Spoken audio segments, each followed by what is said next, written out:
Štefko. No?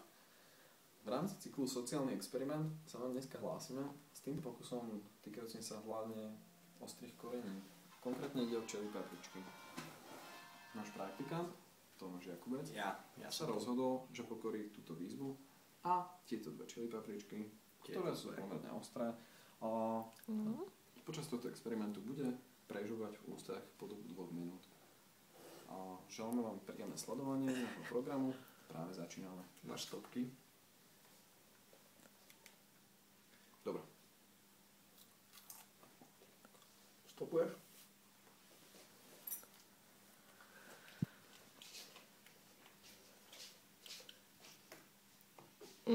Aké sú tvoje pocity?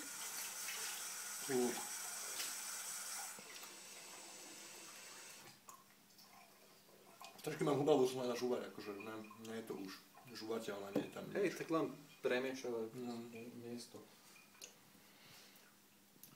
Treba sledovať hlavne tieto časti hrdla počas takýchto vecí, aby človek nepregúval, nezhltol.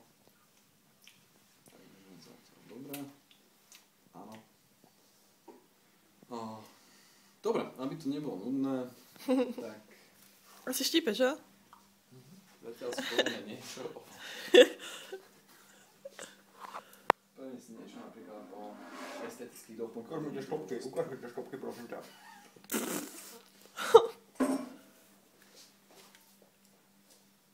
Ešte máš chvíľu.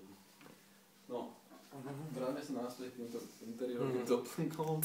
Čo človek nespraví pre peniaze? Napríklad esteticky vyzerajúca sviečka, hej.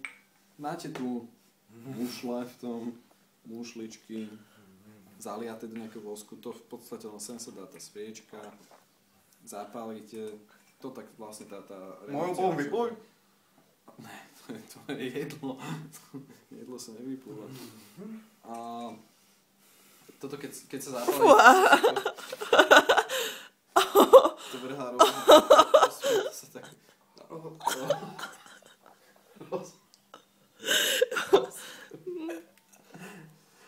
Áno, a vlastne dobre, takže Koľko ešte? viac o interiérových doplnkoch neskôr, začíname odpočítavať 4, 3, 2, 1, môžeš hltať. Voda. To je voda, že? Tuto je voda. To je voda. Vodu. No. Nepláč.